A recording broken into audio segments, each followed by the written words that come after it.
números realmente de las personas con demencia realmente indican y son un indicador mayor del impacto de esta enfermedad. Pero no lo es todo, porque las personas afectadas no son solamente números. Pero sabemos, estos son nuestros hallazgos de la Asociación Internacional de Alzheimer en nuestro reporte del 2009, en donde vemos que en el 2010 habían 36 millones de personas en el mundo con demencia. Estas cifras a doblarse cada 20 años. Para 66 millones en el 2030 y 115 millones en el 2050. De manera que estamos hablando, como pueden ver, de proporciones epidémicas. Señores, y las demencias han sido encontradas en donde quiera que han sido estudiadas, en cualquier parte del mundo, en cualquier grupo étnico, cualquier grupo social, cualquier grupo económico.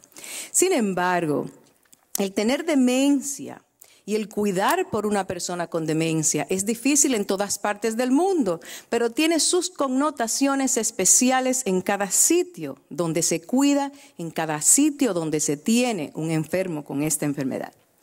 Por ejemplo, nos dice en este mismo reporte nuestro de ADI del 2009, que en el 2010, 57.7% de las personas con demencia van a vivir en los países de bajos y medianos ingresos. Y eso va a incrementar a un 66.4% para el 2030. Y óiganme esto, en el 2050, 70.5% de las personas con demencia van a vivir en nuestros mundos, en el mundo subdesarrollado. Y señores, es el contexto social, político y económico en que esas cifras enormes nos van a encontrar. Por ejemplo, nosotros estamos luchando muchísimo que para hacer un diagnóstico temprano debemos de reforzar a atención primaria. Pero atención primaria no necesita nada más educarlos acerca de las demencias y cómo diagnosticarlas. Esto es atención primaria en huelga en muchísimos países. ¿Por qué? Peleando por los suelditos todavía. Entonces queremos imponerle más cosas a atención primaria. Hay que mejorar atención primaria para que entonces podamos cargarlos con ese diagnóstico temprano que tantos abogamos y que tanto queremos. Fíjense, en muchos países del mundo, esto es en mi país, se va la luz en el medio de una cirugía, pero por Dios. Estos son el estado de hospitales Guatemala, Perú. El estado de los hospitales. Fíjense, por ejemplo, una cantidad enorme de pacientes viviendo solos. Ya oía decir en el otro lado esta mañana que muchos pacientes con demencia en Puerto Rico también están viviendo solos. Y esto es grave. Simplemente los cuidan los vecinos de la manera en que puedan, o quien le pueda dar un plato de comida o bañarlos o atenderlos. Por ejemplo, esta es otra cosa que me preocupa muchísimo. En nuestro estudio de investigación de demencias 1066, y déjenme aclararle un poquito qué es eso del 1066 para aquellos que no lo conocen. El 1066 quiere decir que solamente el 10% de las investigaciones se realizan en el 66% de las personas con demencia que viven en el mundo en desarrollo. En el 1998, ese grupo se formó durante la 14ª Conferencia Mundial de Alzheimer en Cochin, el sur de la India, y es una serie de investigadores del mundo en desarrollo y el mundo desarrollado, y ese grupo ha tenido desde el 98 un auge tremendo. Hemos publicado una cantidad enorme de artículos, ya hemos hecho estudios de prevalencia, aquí en Puerto Rico hay un centro. Hemos terminado el estudio de incidencia, aquí tengo entendido que se está comenzando, Ivonne, y realmente nos estamos pareando a las investigaciones del mundo en desarrollo que se ha parado de investigar desde los años 80. Entonces ahora lo que queremos es que el mundo desarrollado comience de nuevo a investigar, a hacer prevalencias de nuevo porque se han dormido en sus laureles para poder realmente saber cómo convalidar estos dos mundos en términos de las demencias. Entonces, fíjense que esto preocupa muchísimo. En ese estudio del 1066 encontramos que en nuestros mundos el 16% de cuidadores son niños menores de 16 años. ¿Qué pasa? ¿Qué está pasando en el mundo? Las mujeres salen embarazadas Los hombres no se casan con ellas, se quedan en las casas maternas, ahí tienen la nieta y la nieta sale embarazada y se queda ahí. Se están formando hogares matriarcales uniparentales. Entonces esas madres tienen que salir a trabajar y los niños se quedan para cuidar. Entonces estos niños, si tienen la suerte de ir a la escuela, van a horas no recomendables para ellos, que son las escuelas nocturnas donde van los adultos. Esos son todavía impactos de las demencias que todavía no sabemos cómo cuantificarlos. Fíjense, señores, el espacio físico, falta de espacio físico. Esa es una señora con demencia donde ahí está todo lo que ella tiene. La cocina, la sala y la cama. Las ollas vacías, a veces vamos a hacer intervención en esas áreas y los primeros que nos preguntan es, ¿nos trajeron algo de dinero? Ellos lo que quieren es comer. Entonces hacer intervención intelectual, hacer intervención de cuidado, a veces se nos hace difícil por el índice de pobreza. No sé en Puerto Rico cómo andan las cosas, quizás ustedes tienen un poquito más, pero en nuestros centros, en Perú, en la China, en la India, en República Dominicana, esa es la verdadera realidad, lo igual que en México e igual que en Venezuela. No creo que Puerto Rico sea muy diferente, por más que tengan influencias americanas. Esto es en la India, señores, donde una señora es dejada amarrada en lo que los hijos van a trabajar, una señora con demencia, y como ustedes pueden ver, ahí está ella llena de pipí, y este es el doctor Amit Díaz, que está haciendo que es parte del 1066 y encuentra a esta señora en estas condiciones. O sea que, vuelvo y les repito, ese es el estado político y social en que nosotros vamos a recibir esta tremenda cantidad de personas con demencia en nuestros mundos. Entonces, ¿qué es eso? ¿Qué tanta carga tiene una enfermedad? El reporte de la carga mundial de enfermedades fue publicado por la Organización Mundial de la Salud en el 1996, puesta al día en el 2004 y va a haber otra puesta al día ahora en el 2012. Esta carga mundial de enfermedades provee evidencias a nivel mundial sobre el impacto de las condiciones de salud. Ustedes saben que para que la Organización Mundial de la Salud ponga carga a una enfermedad, primero hay que saber qué carga tiene esta enfermedad, ya sea en discapacidad, en mortalidad o en cualquier otro renglón.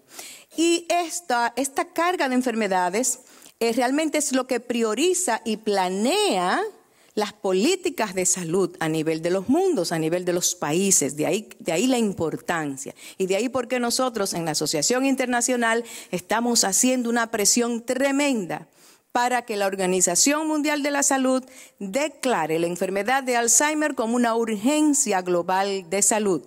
Justo antes de ayer llegué de Ginebra, donde por primera vez nos juntamos un grupo y vamos a hacer un reporte. La Organización Mundial de la Salud con la ADI, que es la Asociación Internacional, donde la Organización Mundial de la Salud va a bajar líneas a los gobiernos de la importancia de la enfermedad. O sea que deditos cruzados, porque creo que eso es un logro mayor que hemos tenido. Otro logro muy importante es que ustedes saben que las Naciones Unidas tuvieron un summit este pasado mes de septiembre, donde por primera vez se nombra la enfermedad de Alzheimer como una enfermedad contribuyente de manera importante a la carga mundial de enfermedades. El párrafo 18, que también es otro logro de lo que estamos sumamente orgullosos. Entonces, ¿cómo se calcula esto de carga mundial de enfermedades? Se calcula por lo que se llama DALY. Y eso no es más que la suma de los años perdidos de vida porque te moriste de una enfermedad o los años que tú vives con una enfermedad que produce discapacidad. Se suman esas dos cifras y eso es lo que da la carga mundial de enfermedades.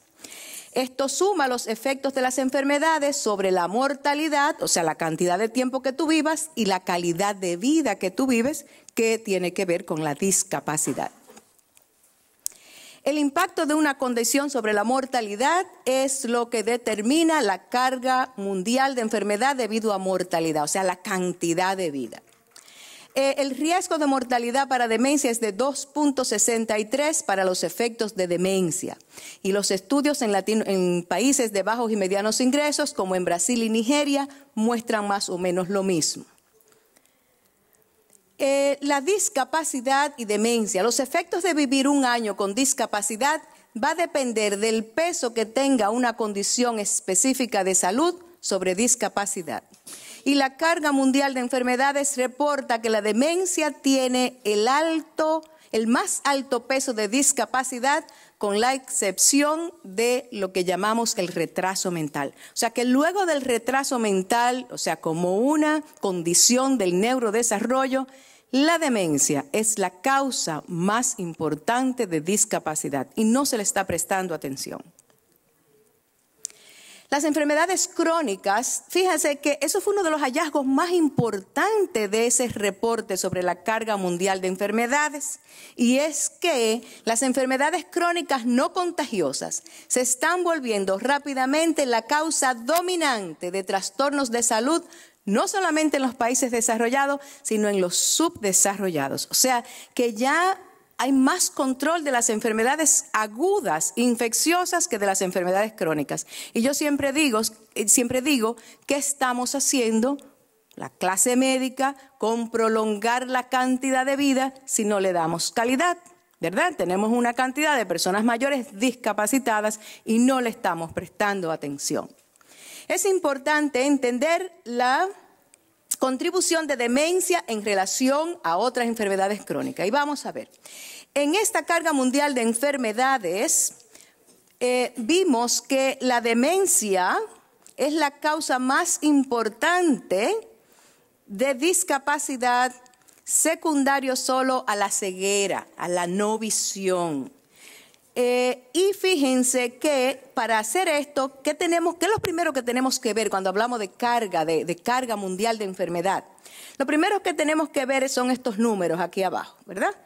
Fíjense que los años perdidos por muerte por una enfermedad son 31.7 millones de años, que casi dobla más la cantidad de los años vividos con discapacidad, que son 61.8.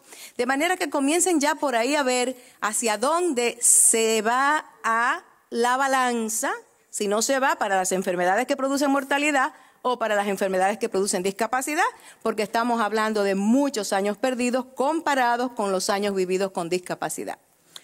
Pero si vemos aquí, la demencia, como vimos, es la causa número 2 de discapacidad en este reporte. La ceguera, como decía, la no visión, la número 1. Y las enfermedades cardíacas, sin embargo, es la causa número 1 de mortalidad, seguido por cáncer como segunda causa. Pero, sin embargo, esas dos enfermedades que matan a la discapacidad es solamente la 8ª causa para enfermedades cardíacas y la 9ª causa para el cáncer. Sin embargo, las demencias, que son la segunda causa de discapacidad, es la 8ª en mortalidad. O sea que todo, ¿qué pasa? ¿Qué pasa con esta situación? Las personas mayores tienen otras condiciones de salud que interactúan de una manera compleja, creando discapacidad. ¿Y qué es la discapacidad? La dependencia. ¿Y qué es la dependencia? ¿Cómo se determina la dependencia? Por la necesidad que usted tiene de ser cuidado. El deterioro cognitivo, como sabemos, es a menudo el precipitante más importante de cuidado institucional, por sobre todas las cosas. El daño cognitivo, eso todos los estudios lo han replicado, es la causa más importante de que a usted lo institucionalicen. En los Estados Unidos, 3/4, no en los Estados Unidos, en el mundo desarrollado, 3/4 de los pacientes institucionalizados tienen demencia. Las personas con discapacidad por problemas físicos continúan asistidas en sus hogares y soportados por servicios comunitarios. Fíjense que si usted tiene una artritis severa, usted se puede quedar en su casa, porque usted puede hacer muchas cosas. Usted lo ayudan, pero en su casa lo tienen más fácil. Cuando usted tiene demencia, que tiene una serie, como ya se habló esta mañana, que no son solamente trastornos cognitivos, sino los trastornos de conducta, los trastornos de función. Los trastornos de conducta, sobre todo, hacen que ese paciente tenga que ser institucionalizado. ¿Y qué es lo que encarece esta enfermedad? La institucionalización. De manera que todo es complejo. La contribución de demencia a discapacidad, independencia comparada con otras enfermedades crónicas.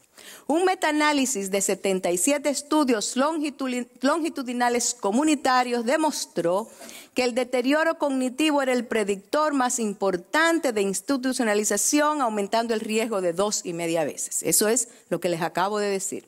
Sin embargo, el riesgo para cáncer, hipertensión y diabetes fue modesto. Claro, estas personas, ¿cuántas personas no tienen ustedes con hipertensión, diabetes en sus casas, viviendo tranquilos, no? No hubo asociación para institucionalización con enfermedades cardiovasculares, artritis o enfermedades pulmonares. Sin embargo, porque ese es otro de los pleitos que tenemos con la alianza de enfermedades no comunicables, que solamente tienen 4 enfermedades, que son las cardiovasculares, la diabetes, el asma y otras enfermedades pulmonares, y la otra, no me acuerdo, pero solamente admiten 4 enfermedades, y la 5ª enfermedad tiene que ser la enfermedad de Alzheimer. Y nosotros estamos luchando, pero una lucha campal para eso, porque las enfermedades mentales la enfermedad de Alzheimer la tienen como una enfermedad mental. Entonces las enfermedades mentales están más estigmatizadas, menos cuidadas, y nosotros queremos hacer un shift de ahí a enfermedades no comunicables. Bien. Entonces, fíjense, el Grupo de Investigación de Demencias 1066 hizo un análisis exhaustivo en nuestros centros. Nuestros centros están, como les dije, en Cuba, República Dominicana, Perú, Venezuela, México, Puerto Rico, China e India. Varios centros rurales y urbanos, me faltó México, rurales y urbanos, y tenemos una metodología homogenizada para todos los centros, o sea que los datos son comparables en todos los centros, que esa es la belleza de este estudio y que por primera vez estudia esta enfermedad en nuestros mundos.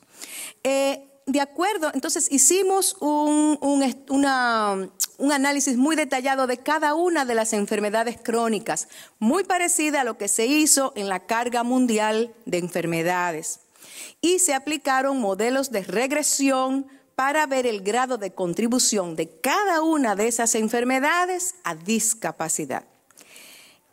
Y también el factor atribuible a la población fue calculado también para cada una de estas enfermedades. Y como ustedes pueden ver, en todos y cada uno de nuestros centros, que consta de 19,000 sujetos, es el estudio más grande hasta ahora realizado en demencia y sobre todo en países subdesarrollados. Son 19,000 participantes con sus 19,000 informantes.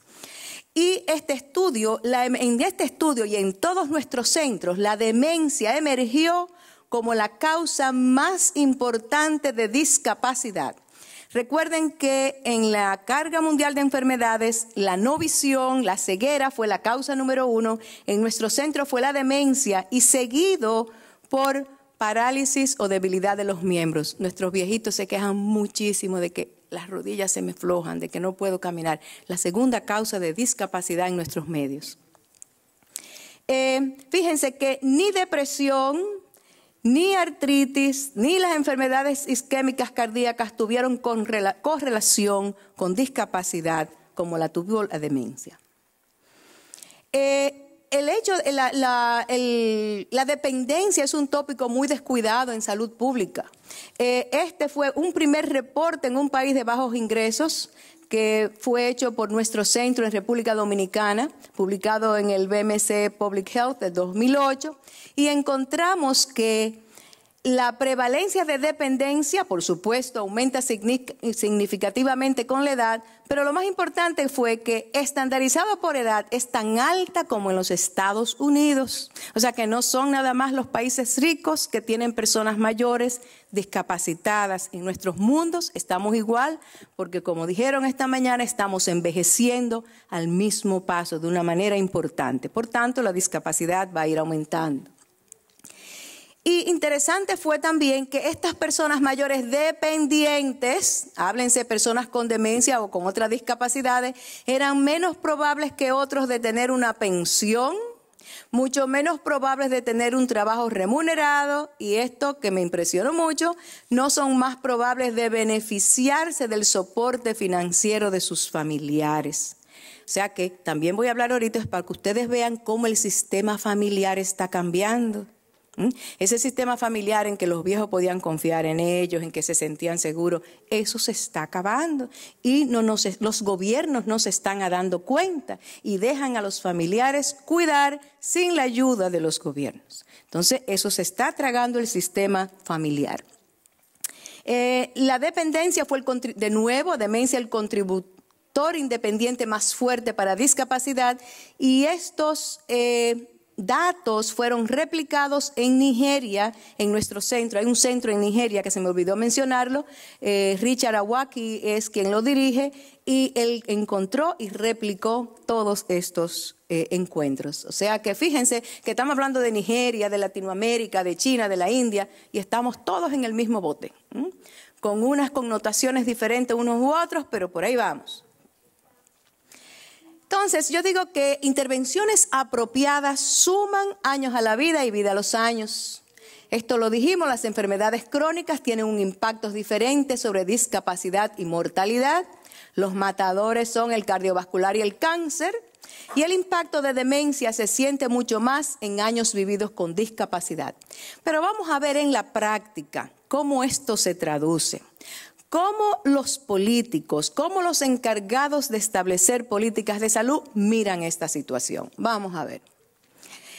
Por supuesto, un indicador importantísimo es, yo digo que el mundo se mueve por dos cosas, los sentimientos y los bolsillos. Eso es lo único que mueve al mundo. Y esta enfermedad mueve ambas cosas. Todo el que ha conocido y tiene en su casa un paciente con demencia sabe lo que duele y sabe cómo sufren los bolsillos. Entonces, fíjate que un indicador importante de prioridad es cuánto se gasta en una enfermedad. Y vemos, por ejemplo, que en cáncer, en los Estados Unidos se gastan 5.6 billones, en el Reino Unido 2.1 billones de libras. En las enfermedades cardiovasculares en los Estados Unidos se gastan 2 billones, en el Reino Unido 4.3 billones. En el stroke o accidentes cerebrovasculares se gastan 0.3. Fíjense cómo van bajando con las enfermedades que causan discapacidad. La inversión es muchísimo menos en las enfermedades que causan discapacidad, como los accidentes cerebrovasculares, que en las enfermedades que causan mortalidad. Entonces, a esta gente lo que le importa es cuántos años tú vivas, sino la calidad y no la calidad de esos años que tú estás viviendo. Cuando estábamos haciendo el reporte del 2009, en la ADI, hicimos una investigación exhaustiva de todas las publicaciones hechas en el PubMed en los últimos 10 años. ¿Y qué encontramos? Fíjense, 700,000 publicaciones para el cáncer. Estamos hablando ya de investigación. ¿Cómo se investigan estas enfermedades? 400,000 publicaciones para enfermedades cardíacas, 700,000 para el cáncer, 200,000 para los trastornos mentales y miren cómo van bajando. Para la artritis 64 y para las demencias 44,000 artículos. O sea, para que ustedes vean que hay una relación totalmente inversa en las investigaciones dependiendo de si causan mortalidad o si causan discapacidad. Una relación totalmente inversa. Entonces, a esta gente, repito, lo que les importa a los investigadores, a los encargados de establecer políticas de salud, son las enfermedades que matan, no las que causan discapacidad. El otro punto para entender el impacto de las demencias, esto aquí que para mí es central, señores, porque hablábamos de que tenemos 36 millones de personas en el mundo con demencias, eso fue en el 2010. Ahora mismo tenemos que tener unos 38 millones. Hay que calcular por lo menos un cuidador por cada una de esas personas y atrás de ese cuidador hay una familia que también sufre, hay niños que también sufren. Ustedes todos saben cómo esos niños con el abuelito con demencia en la casa se avergüenzan, no les gusta llevar a los amiguitos a la casa y cómo sufren muchísimo con esta enfermedad. O sea que es un asunto muy complicado. O sea que los familiares y los amigos de las personas con demencia forman la piedra angular en el tratamiento, en el cuidado de la persona mayor que ha perdido su capacidad de independencia. Y eso es en todas las regiones del mundo. Y este cuadro no lo dejo pasar por alto. Es la familia Cubilete de García. Donde quiera que voy, China, Pekín, donde sea, las menciono. Porque esta señora llegó a mi consultorio hace unos 10 años diciendo, doctor, algo me pasa. Me he pasado 2 veces en el autobús de llegar a mi casa y me siento rara. Es una señora educadora con 4 idiomas, entrenada en los Estados Unidos. Hoy por hoy está en muy mal estado, pero fue una persona que se dedicó, y esa familia también, a ir con nosotros a todos los medios de comunicación y ella decir, yo tengo demencia. No, yo tengo enfermedad de Alzheimer, no, yo tengo una demencia que se llama enfermedad de Alzheimer, porque esa es otra. Ahora estamos luchando también con el estigma. La gente dice que el estigma es la palabrita demencia, que el estigma es la palabrita Alzheimer. Yo digo que el estigma es la pobreza, la falta de servicios y la falta de todo que tienen estos pacientes. Eso para mí es el estigma. Pero nada, esto es una señora a la que le agradecemos muchísimo. ¿Y qué es un cuidador? Porque hablamos tanto de cuidadores y yo siempre busco una definición y esta me encantó. Está en el American Journal de Psiquiatría del 2004. Dice, un cuidador es la provisión de cuidado extraordinario, excediendo los límites de lo que es normativo o usual en la relación familiar. Conlleva un gasto significativo de energía, de tiempo, de dinero, sobre un periodo de tiempo potencialmente largo, porque es una enfermedad larga. Tú nunca sabes cuándo vas a acabar de cuidar. Conlleva tareas que pueden ser desagradables, incómodas y que son psicológicamente estresantes y físicamente extenuantes. Yo la leo y termino extenuada. Entonces, sí, porque a mí también me tocó cuidar. A mí también me tocó cuidar y realmente no tiempo completo, pero es extenuante. Fíjense, las necesidades de cuidado fueron evaluadas por nuestros entrevistadores en todos nuestros 19,000 sujetos, en todos nuestros centros. Y encontramos que de un 40 a un 70% de las personas estudiadas necesitaban cuidado. Y de esas, y de la mayoría necesitaron mucho cuidado, que es la barra roja oscura. Y por supuesto, este cuidado iba a ser mayor o menor dependiendo de la severidad de la demencia, con un 30% de necesidad de cuidado para las ligeras, para las moderadas un 69% y para las severas un 88%. O sea que, como decía yo, un marcador de dependencia es la necesidad de cuidado. Hay muchísimos estudios sobre el tiempo gastado en cuidar, pero la mayoría de esos estudios vienen de países ricos. Unos 27 de ellos revisamos y encontramos que esta gente invierten 1.6 horas asistiendo en actividades personales centradas del diario vivir, como incluyendo el aseo, el vestido, peinarse, el uso del sanitario, comer. Señores, todas esas cosas que uno toma por tanta garantía. Y que tú coges un paciente con demencia desde que tú comienzas hasta que tú terminas. Y es como un mapeo cerebral. Uno va viendo cómo se va perdiendo todas esas simples cosas que uno no se da cuenta que uno las hace. Tragar, comer, ¿eh? Oye, todo eso es un reto para un paciente con demencia. Y más reto todavía para el que cuida. Cuando usted ve un paciente que usted está cuidando, que usted le da una cucharada de comida y se le está ahogando y se le pone morado, mire, eso es una cosa seria. O sea que esto es una enfermedad que realmente mueve muchas cosas.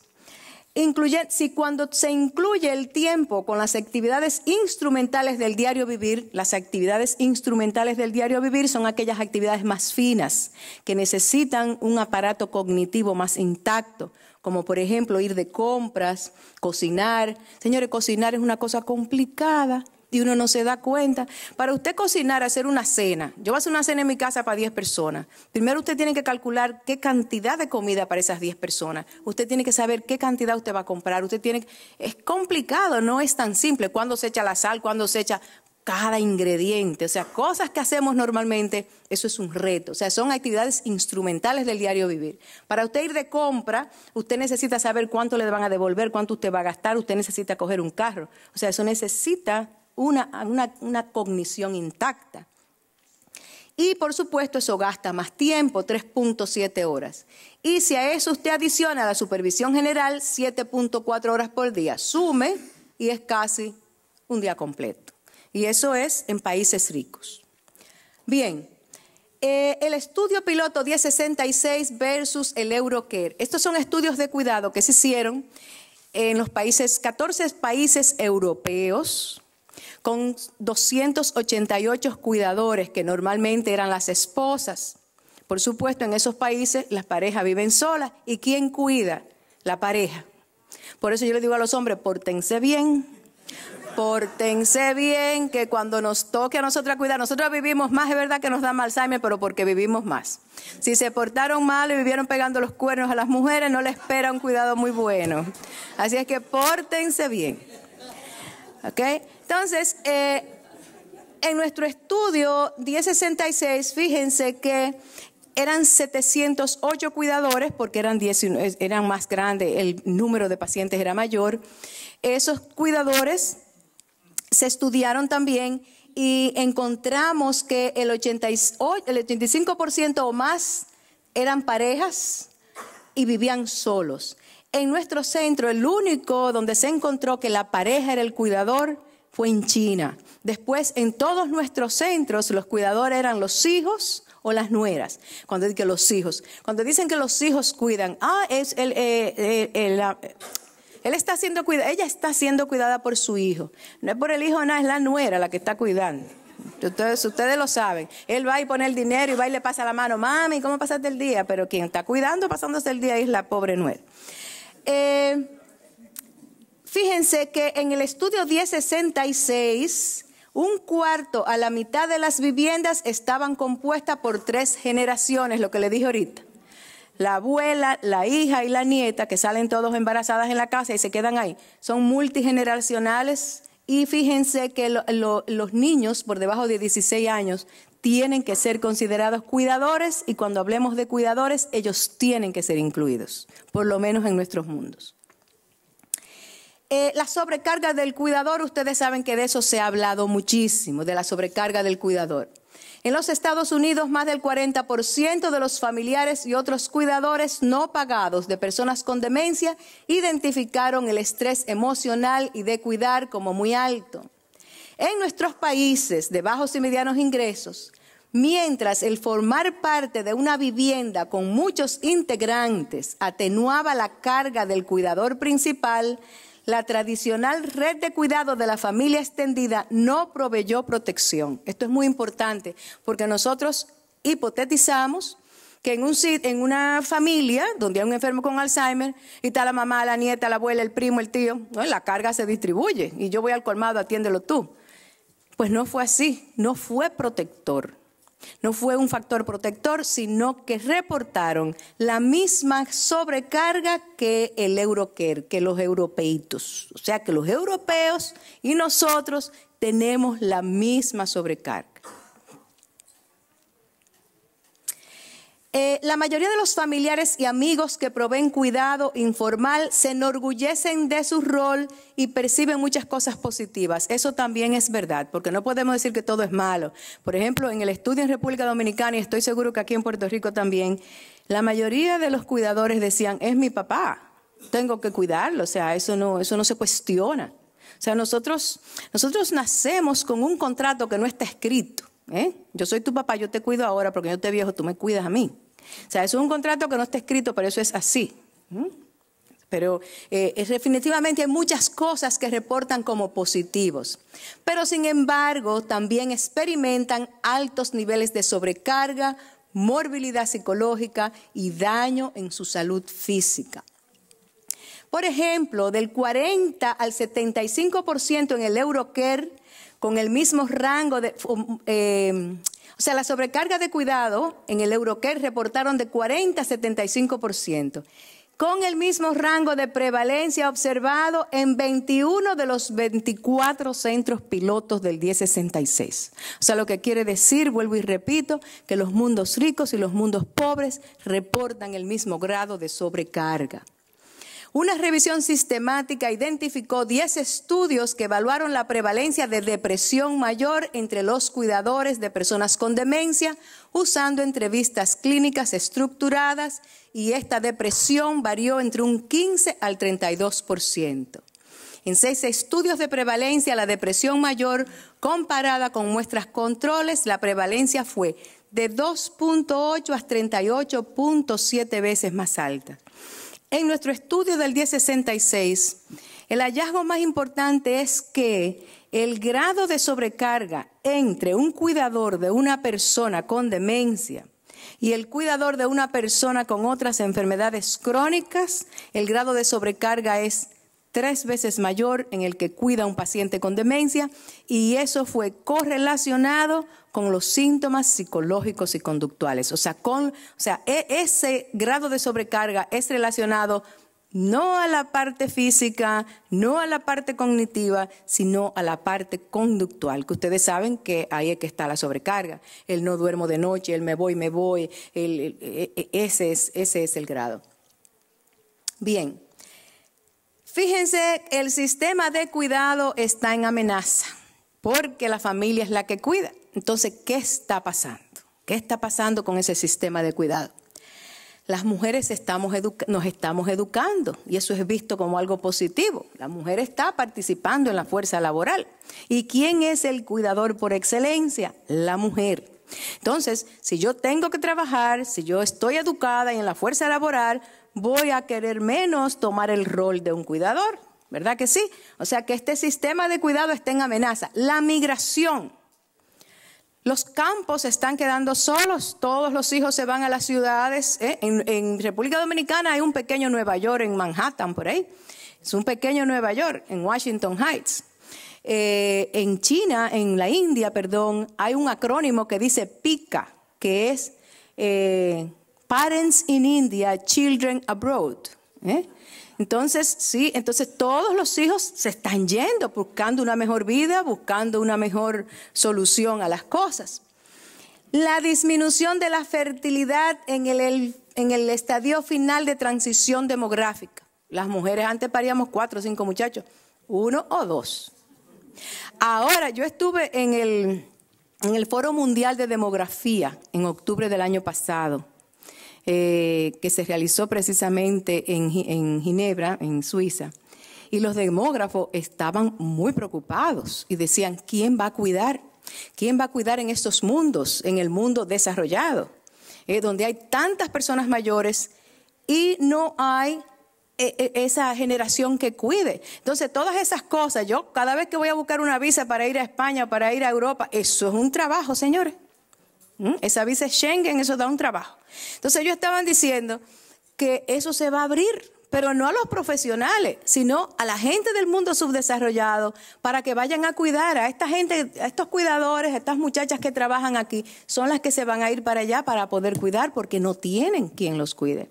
Y en China, esta política de un hijo por familia, eso va a ser tremendo. Usted sabe los billones de gente que hay en China, envejeciendo y sin hijos ahora. O sea, no se sabe quién va a cuidar. Es una crisis importantísima. La otra cosa es el índice de divorcios, que no lo puse ahí. Pero antes la familia, los viejos contaban con esos hijos que tenían una familia sólida, un matrimonio sólido. Ya eso no es así. Están las mujeres solas bandeándose para criar a sus hijos. Ese es otro problema serio. Por otro lado, en el África subsahariana, la epidemia de SIDA ha dejado huérfanos a padres y a hijos. Entonces, nosotras en nuestros países somos la seguridad social de nuestros padres, por lo menos. Yo tengo un papá de 93 años y una mamá de 91, que todavía, gracias a Dios, viven hasta solos, no quieren a nadie en su casa. Pero yo soy su seguridad social. El gobierno, debo de decir, porque si Leonel Fernández, que es nuestro presidente, me oye por ahí hablando de eso, me va a matar, porque realmente ha hecho un gran esfuerzo y se está estableciendo ahora un sistema de seguridad social, pero eso no existía antes. Y estos viejos todavía, porque eso se está implementando ahora, no tienen quien los atienda, no tienen quien los cuida, no hay seguridad social, no tienen una pensioncita. La pensión dominicana son de 300 pesos. 300 pesos es Hay como $10, $15. Y esos viejitos salen a cobrar sus pensiones de donde sea y se le bajan el pasaje y tienen que pasarse el día entero esperando para que le den los 300 pesitos. Es un problema mayor, grave. Entonces nosotros somos la seguridad social de estos padres. Fíjense que algunos gobiernos en países de bajos y medianos ingresos estimulan y obligan a las familias a tomar responsabilidad por el soporte financiero y el cuidado de los padres. Y déjenme decirle que esto es maravilloso. El Parlamento hindú pasó una ley en el 2007 requiriendo el que los hijos mantengan a los padres y aquellos que no lo hagan se enfrentan a un término de 3 meses de prisión sin derecho a apelar.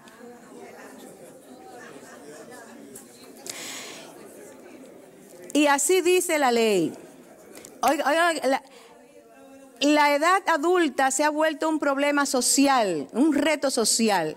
Y hay necesidad de darle más atención y cuidado y protección a las personas mayores. Muchas personas mayores son ahora forzadas a pasar sus años de vejez solos y están expuestos a neglect emocional y falta de soporte físico y financiero. Gobierno de la India, 2007. Con la familia, el sistema familiar que se está desbaratando, los viejos son abandonados. Esto lo han hecho deliberadamente, como ellos, los hijos, tienen muchos recursos y los viejos no lo tienen. Social Justice Minister Meira Kumar. Ajá. Entonces, ellos obligan, esa es su obligación, esa es la obligación de los gobiernos, esa no es la obligación de los hijos. Los hijos cuidan porque deberían de cuidar, porque quieren cuidar, porque quieren a sus padres, pero no porque es una obligación, eso es una obligación de los gobiernos.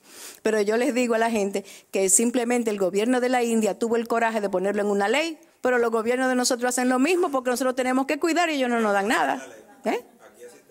¿Existe la ley? Esta ley así de que tienen que cuidarlo. ¿De verdad? Bueno, pues otro gobierno que tuvo el coraje de ponerlo en ley, pero que realmente todos los gobiernos lo hacen. O sea, ¿y cómo dice la ley de aquí? Que lo ponen preso. Los hijos tienen la obligación del mantenimiento y el cuidado de sus padres. Pero tú ves. Lo que pasa es que hay que denunciarlo. Los padres tienen que denunciarlo. Y los padres raramente van a denunciar a sus hijos.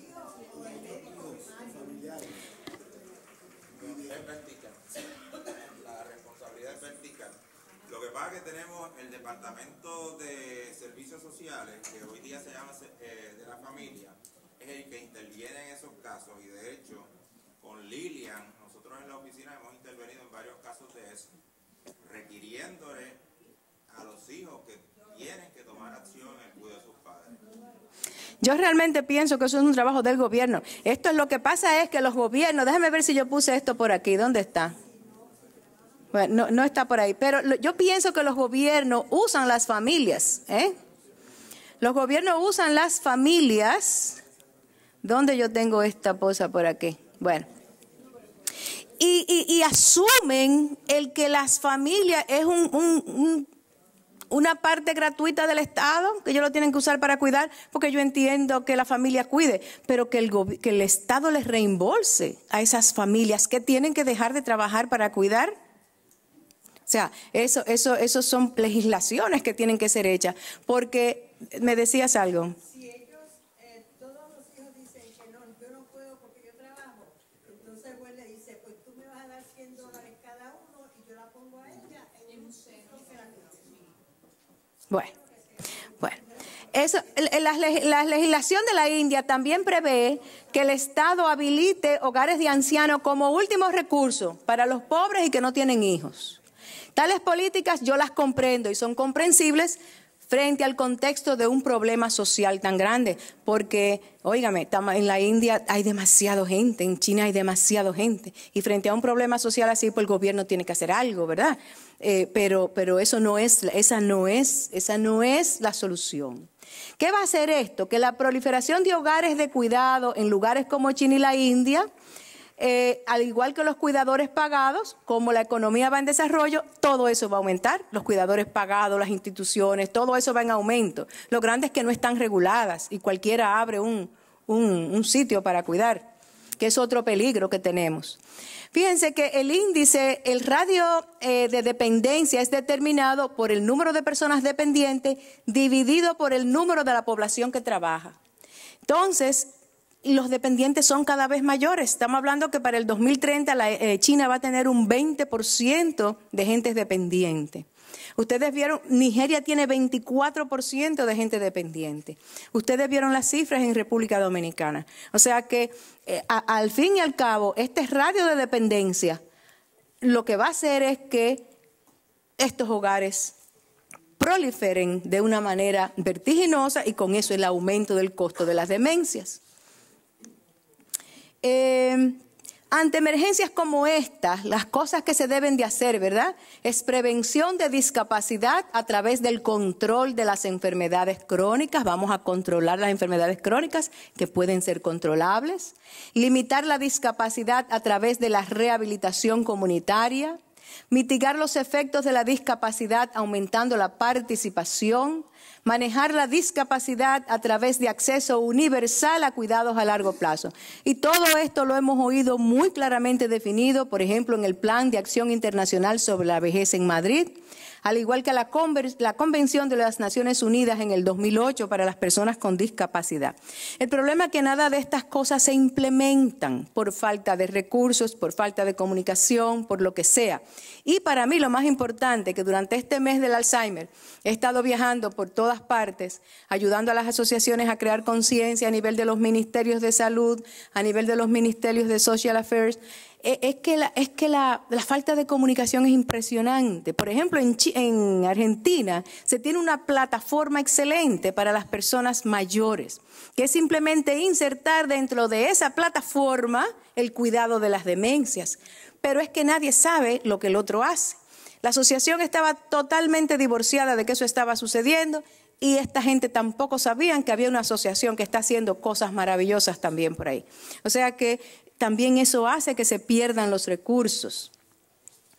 Y por último, para entender el impacto de las demencias, tenemos que ir a sectores sociales más amplios, como los gobiernos, las legislaciones, la protección social, que no es más que la interacción compleja entre la salud, arreglos de vivienda, soporte familiar, fuentes y niveles de ingresos. Las pensiones sociales, señores, son sumamente importantes. Hay un trabajo importantísimo que hizo Help Age International, donde se detalla de una manera tan importante cómo las pensiones ayudan a reducir la pobreza. Porque esos cuarticos, en mi país se dice cuartico el dinero, es ese dinerito que le dan a esos viejos de esas pensioncitas, es el dinero mejor usado. Es el dinero que va para pagar la escuelita de los nietos, es el dinerito que va para la comida de la casa, es el dinerito que va para comprar los zapaticos al muchachito que se le dañaron.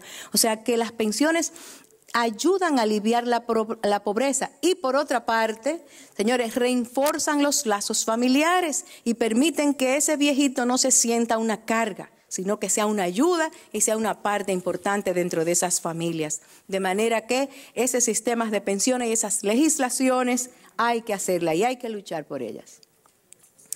Estos son parte, les decía yo, de cómo la dependencia y la protección social depende de muchas cosas.